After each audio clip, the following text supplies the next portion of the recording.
So, hey Rob, how are you doing today? Hello, Ger.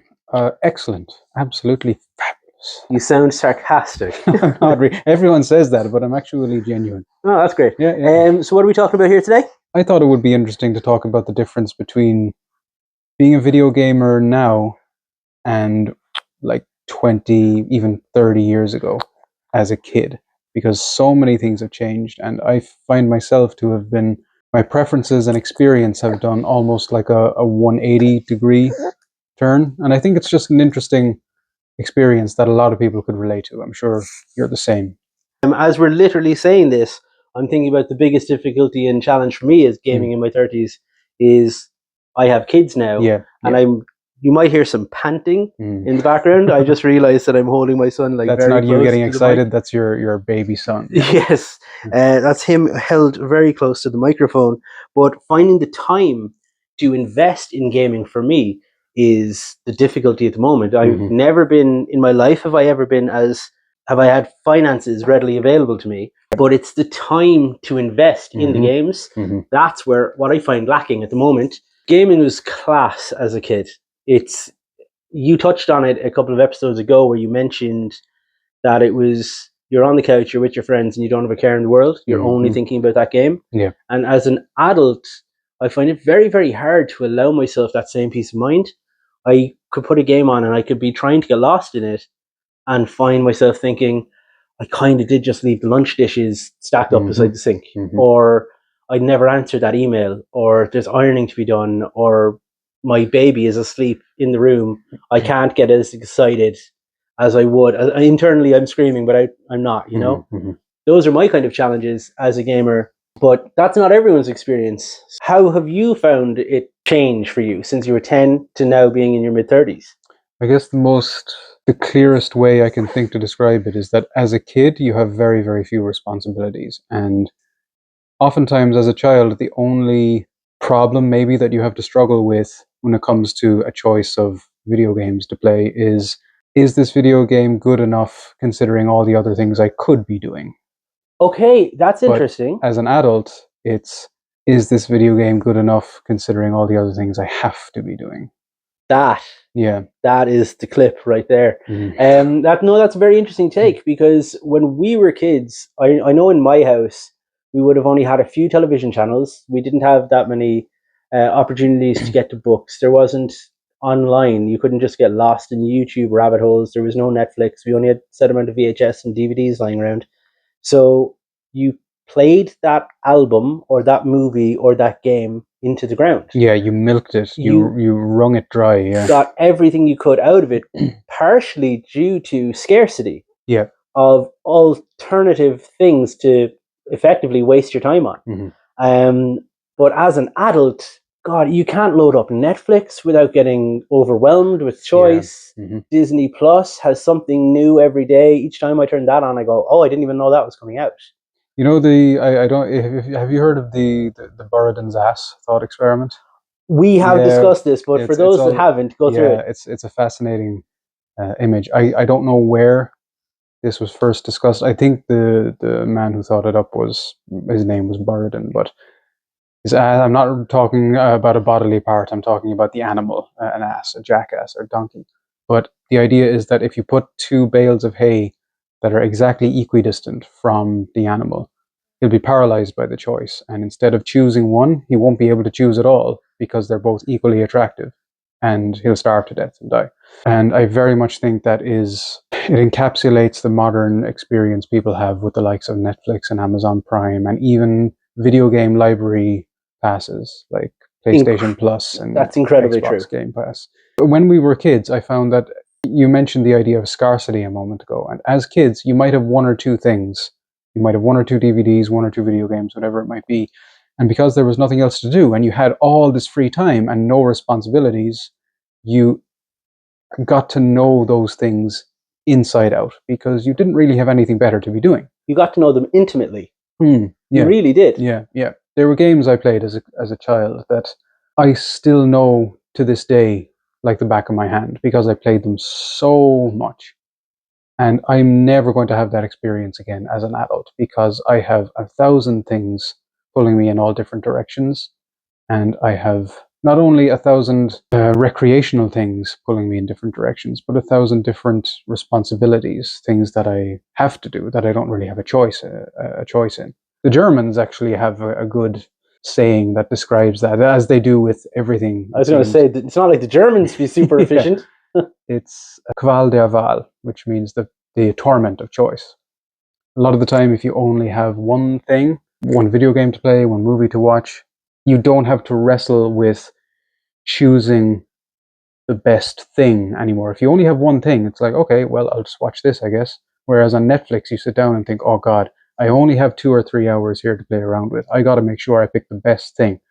Because if I don't pick the best thing, I'll be disappointed. And of course, what happens is you end up surfing through Netflix for hours. You end up picking nothing because there's too much choice.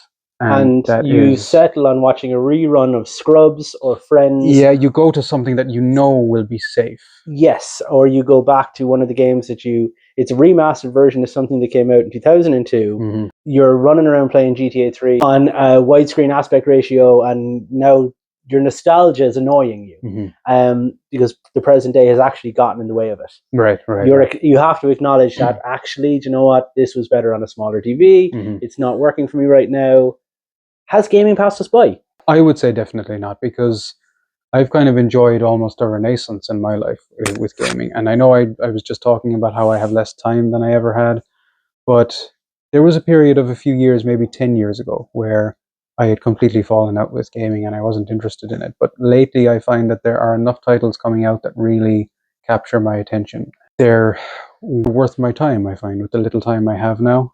There are still games coming out that prioritize story and the gameplay experience over everything else. And it just gives me hope, I suppose. A big one for me would have been the original, well, not the original, but the first of the new generation of God of War games. The 2018 God of War, I think people call it. But when I played that a few years ago, and I thought, wow, this is actually incredible. It had a very, very good story. And for me, what's important, and this is a personal preference, I know a lot of people don't feel this way, but I really don't like online gaming, things like Fortnite and online competitive shooters and things. I have no interest in them personally. I like games that are story driven, that can get me invested in a character. Hopefully a character that will be similar enough to me in what they're struggling with in the story. I find that gives me a lot of meat for my brain to chew on.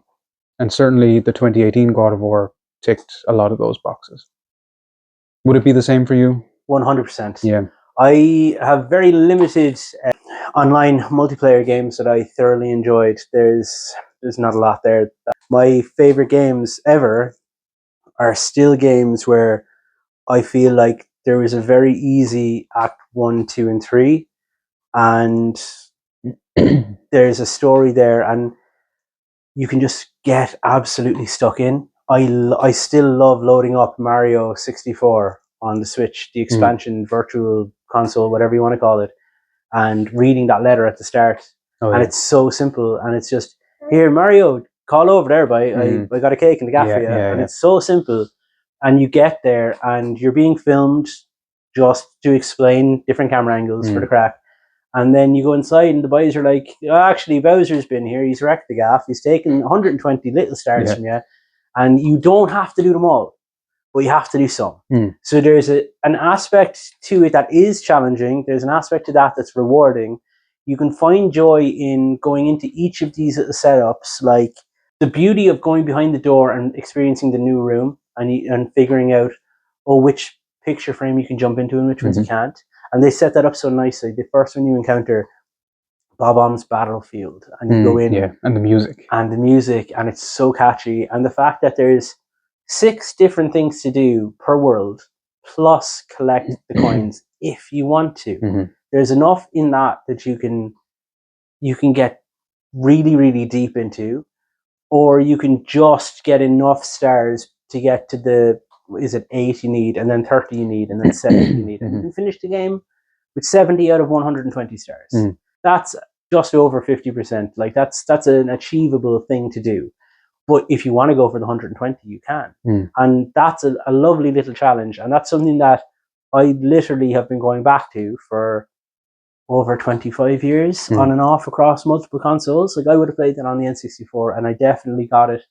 I think the Wii had an online version of it at some point, or you could Yeah, I think download it so. for Yeah. a tenner or something. Mhm. I would have gotten that along the way, and now again on the Switch.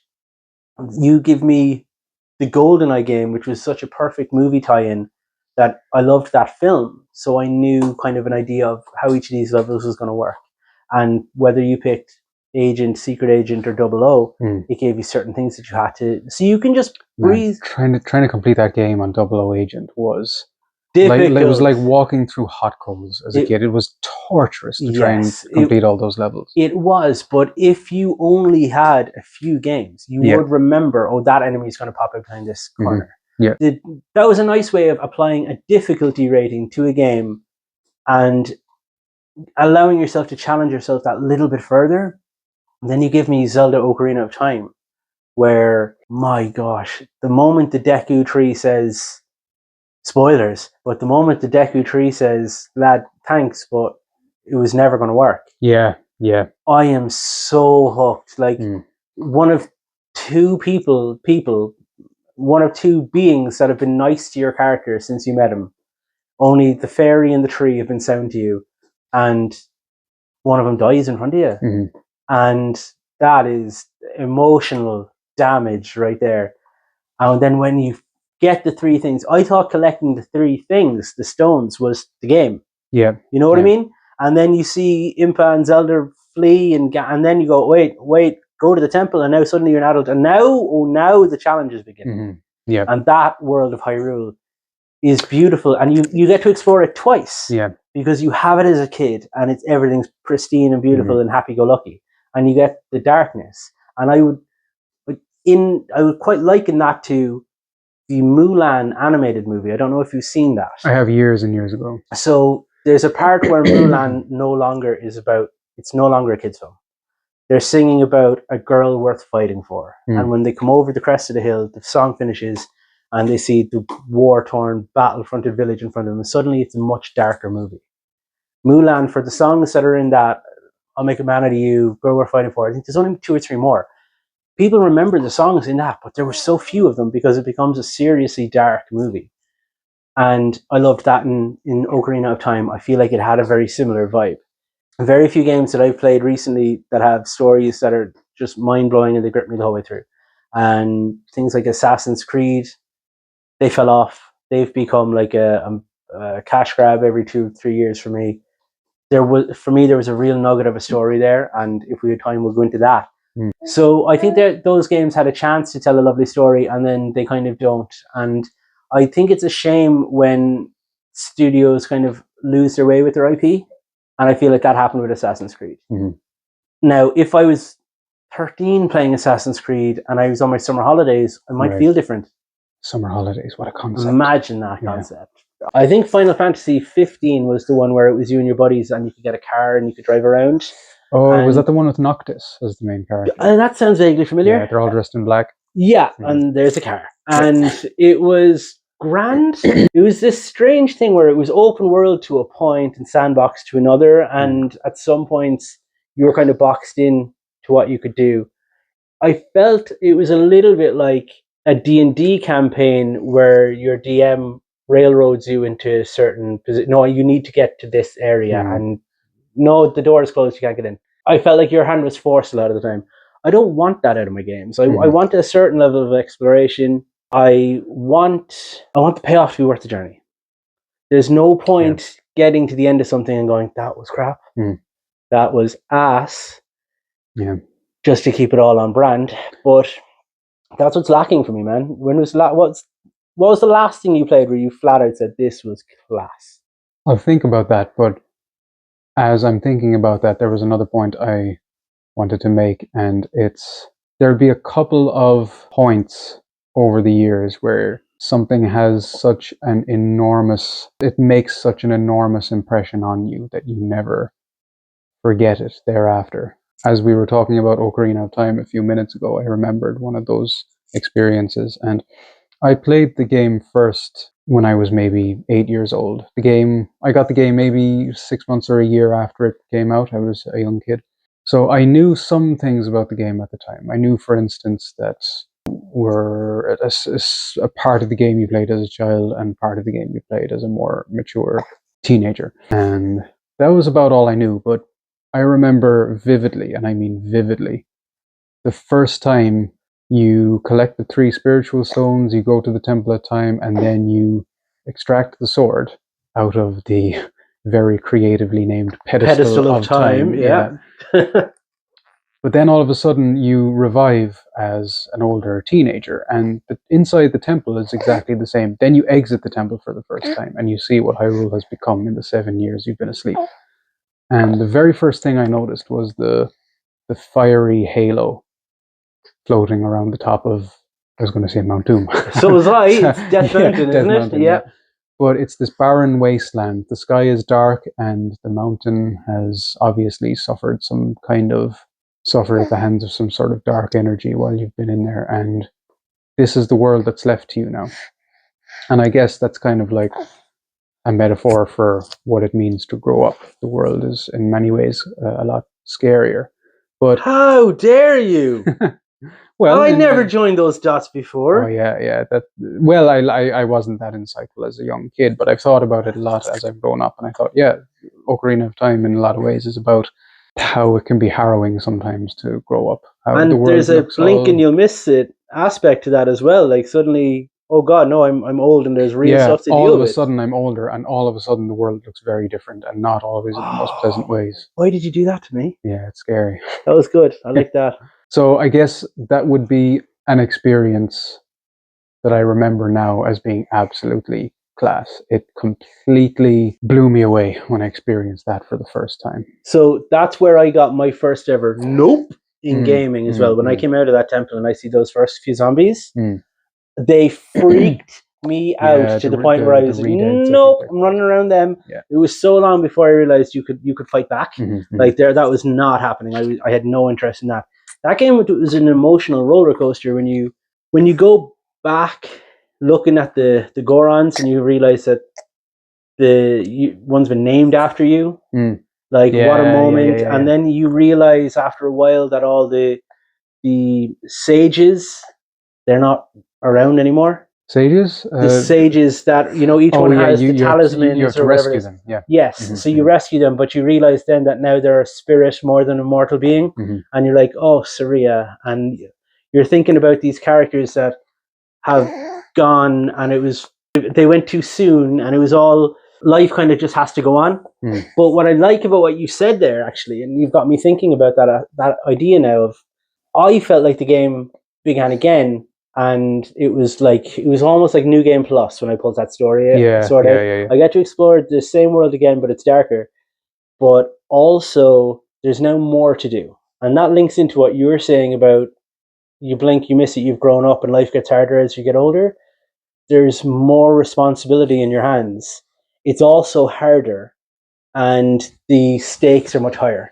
Because at the start, you're told by the tree, I just need you to go in here and kill a few spiders for me, will you? And yeah, it was so simple. And then by the end of it, I have to take down all of these mad magical beasts and I need to collect all these incredibly powerful weapons from across the land. And I need to literally be the hero of time. Like, how dare you put that on my shoulders? Like, your man can't vote or drink or anything. Like, you probably get away with a child's fair on the bus around Hyrule. Like, that's cool for me. I hadn't really put all that together, and you've just kind of melted my brain a little bit about one of my favorite games of all time. And what I love about that game as well is when you finish it, and then you go back a certain amount. Like, there's no after. Right. There is no after in that. Like, you can just keep exploring the dark world, or you can go back to being a kid and explore aspects of it that you might have missed the first time around. But now that you've been challenged with a harder difficulty, what can you find now when you go back as a kid? And that's a cool idea, because people, as they get older, they'll often say to younger people, like, you don't know how good you had it. And I like that idea, that when you go back to the Temple of Time and you put the sword back in and you become young Link again, and you're looking around at how happy everybody is, the difference in some of the characters' demeanors and stuff change. And you're looking at all these characters now with the, you don't know how lucky you had it view, which again, I hadn't thought of until you put all this together. And now I'm joining these dots. But That's nice. when I think back about a game like Ocarina of Time, it's obviously from a very different era. It's a different generation of games, and I sometimes get nostalgic not only for what the games were and the effect they had on me at the time, but I'm not saying that there are not games being made nowadays that are shorter and sweeter, but when I think of the Zelda franchise, for instance, I kind of preferred when the experiences were more focused and more linear, and that's a key word, years and years ago on the older, more primitive platforms, as opposed to now where you have the likes of Breath of the Wild and Tears of the Kingdom, where the main, I don't know if gimmick is the right word, but one of the main aspects or features of the two newest mainline Zelda games is that they are open world. You're given ultimate freedom. Everyone was talking about how it's so amazing when Breath of the Wild came out that you can go straight to Hyrule Castle and face Ganon right now if you want. But of course, it's impossible. You need to play through at least some of the story elements to level your character up to the point where you can actually have a legitimate chance of taking on the final boss. But I personally really don't like that in a game. I know a lot of people love the extra freedom and the extra choice, but not at the expense of having a linearly told, well told story. Because I think a lot of people agree that Breath of the Wild, and maybe to a lesser extent Tears of the Kingdom, but it's still a massive problem.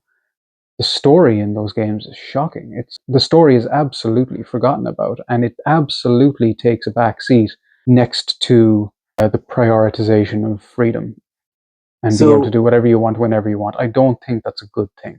on that point, I'd love to jump in there because, as you just said, that the story is shocking. It's told in such fragments Mm. that are so scattered that if you, God forbid, you take a break, because Yeah. I genuinely, I could start that game now and I might play for 2 or 3 hours today, and then I might not get to touch it again until next week. Mm-hmm. And I've forgotten what my goal was, Yeah, where I was exactly. going, Yep. and you get lost in the amount of kind of quests that are there. And then I don't think games today do enough to distinguish the importance of how many kind of side quests you kind of have to do to get to a certain point. Mm-hmm. Like, I preferred when a game would like almost tell you like, this ain't for you, buddy. You need to go. You don't have the slingshot yet. Go get it, or you Mm-hmm. need a bow to pass beyond this point. Oh, how do I get that? Cool, that's over here as a Mm-hmm. reward for doing this thing. And I think in a game like, I can't talk for Tears of the Kingdom. I played a bit of Breath of the Wild, but I found it was too big, and Yep. I would find these shrines, and I do a few shrines. I might do 2 or 3 shrines, and then I might not get to play the game for 2 or 3 weeks. And by the time I go back, I don't know what. I'm aimless. Mm. I'm running around a village, popping into shops, but I have no money. I can't even tell you what quests I'm supposed to be doing. Why do I need so many crafting recipes? Yeah. What does that add to the game? Yeah. It's Can I just a not just go buy distraction. some potions? Yeah. What happened to chopping the grass and finding some shit someone dropped? Mm. I remember in Ocarina of Time, it was believable that someone might have dropped stuff. You'd find supplies and loot in grass that you chopped down. Mm-hmm. And I know that's there to an extent, but it's become so fundamental and actually required in a lot of games that you have to learn how to craft different things just to progress and get through. I find that counterproductive. I find it's an unnecessary requirement for me. I can I not just play through this game, please? Why do I need to know that if I get 2 of these and 1 of them, it makes that? Mm. Is that actually going to help me save the princess? Yeah. Right. I don't Right. Yeah. know. It. I find in particular when it comes to the two newest Zeldas, the two newest mainline Zeldas, anyway. Breath of the Wild for me was I loved it and I played it to death, but Breath of the Wild for me is about my limit when it comes to how expansive a game can be because the world is huge, but very quickly you realize that it's quite empty. There's a lot of nothing. There's an awful lot of nothing, and even if you stumble across something that looks interesting, chances are it's going to be another Korok seed or it's going to be another chest that has a sapphire or an opal or something in it. Nothing that will make you go, "Ooh, that's interesting." It would be something that you've seen 100 times before, and it gets tiring and it gets tedious after a while. But like I said, Breath of the Wild was about my limit when it comes to how big a game can be and me also appreciating it. But Tears of the Kingdom, If you take the idea of less is more, then Tears of the Kingdom is absolutely an embodiment of the reverse of that. More is less. Because in Tears of the Kingdom, they added the sky and they added the depths as well. And the last thing that Breath of the Wild needed was more world. And that's exactly what we got in Tears of the Kingdom. The sky and the depths. The reveal of the depths was actually really cool. And the reason for that is that Nintendo kept it completely secret during the advertising. I don't think anyone knew that the depths was a thing before the game released. But they had teased the air elements, so they. Oh yeah, like the sky was very much a known element of the game, but no one had ever mentioned anything about the depths. That's discovering really the depths for the first time was incredible in that game, and I remember it very well. It was really cool. But Tears of the Kingdom is just well, no, people will probably slaughter me for saying this, but there is an argument to be made, I think, that Tears of the Kingdom largely is just Breath of the Wild with more stuff. But is it more stuff or more nothing? That's what I mean. It's more nothing. To me, it very quickly became a thing of it being more nothing. Now, that's a dramatically simplified opinion on what the game is, but it's one that I would stand by. Can I ask, did you get lost in Tears of the Kingdom? As in lost in the world and emotionally invested and you want to be there? I'd be lying if I said I didn't. There were times where I did, and it's a game I really enjoyed. But at the end of it, I got to a point in Tears of the Kingdom where I said, okay, there's so much more to do. There will always be more to do. I have to call it now and just finish the damn thing. Because if I kept on going, I'd still be playing it to this day. Like, I think I finished it about a year and a half ago. But you'd hate it. Yes, exactly. You'd rather keep the joy you have of it, and not delve any deeper, scratch too deep, and unearth something that's just kind of a bit yuck. Like, what the point that's coming to mind now is, when I was a kid, I almost used to curse a game when it finished too early. When I felt a game finished too early, I was really wanting more, but I couldn't get any more because the game was finished. Now, that's all I long for. I want a game to be short and sweet and to leave me wanting more, because I'm so tired of getting the opposite now, where a game is so ludicrously large and expansive that I get tired of it, and I feel like I have to just finish it before it's done. And the reason I feel I have to finish it before it's done is because it's never done. Yes, yeah. That is a frustration for me as well. I definitely feel like games. I feel like companies think we want more for our money. Yeah. But I want it tighter. I don't want this expanse. I want better for my money, not more. Because a lot of the time, better is actually less. That's a quality comment right there. I think a lot of people would agree with that. And I don't think we've said anything that's too heinous. I feel like a lot of the time games are adding openness and they're adding travel for the sake of travel. And I then look at something like Spider-Man Miles Morales, and that was such a quick game, but here's your setup. Like, we need a hero, set up, and you're the guy, and go do it. And that to me was a nice, tidy game where I could get invested in the character, invested even in the enemies and the plot and what's going on. And it was something that I knew I was capable of finishing without like feeling like I just had to give up on all my responsibilities. And it didn't take me weeks to complete it. I could do it. The last thing that I actually played that I felt was genuinely class, and I know it's a little old now, but Cat Quest. I don't know if you've played Cat Quest. I didn't play it, but I know of it. I thoroughly enjoyed Cat Quest because it had a very simple premise. You're a dude who gets attacked, you wash up on a beach, and your character knows as much as you do. They've kind of had their memory wiped. And here you go, here's a sword, there's a shield, there's some armor. And you can play you can tell your character a little bit as to what you're going to invest your points of money in. And they make it kind of clear from the start. There's this magic gaff, and you can kind of level your stuff up. Now off you go. And you explore a little bit and you find where the enemies are too strong for you. But everyone has like a recommended level over their head. So if your man has 50 over her head and you're 2, avoid him. Go find the fellas that have 1, 2, and 3 and challenge yourself against a 5. And then okay, cool, now I know where the difficult enemies are, and as you level up, you can go after them. And you're just rewarded with XP, and it's a little grindy at times, but that's as grindy as you want it to be. You can bypass the grind and just go for the story if you like. Yeah. But I thoroughly enjoyed that one. That was the last thing I think that I platinumed and I made a point of platinuming that because I actually really enjoyed the game so much, and I had so little left to do. I was like, I could do that without tarnishing my love of this. Yeah, or that's a really nice way of putting it. Yeah, to what extent can you keep playing the game and enjoying it without starting to get tired or starting to hate it? So for me, Cat Quest was absolutely class. I think games at the moment, I can't say that games are ass. It's not fair for me to say that when No, I don't. Neither of us are claiming that. I'm not playing enough to be able to claim Yeah, that for the yeah. slightest. But there's definitely something found lacking for me, and whether that's free time or interest, or whether the quality is so good, but I can't commit to them at the moment.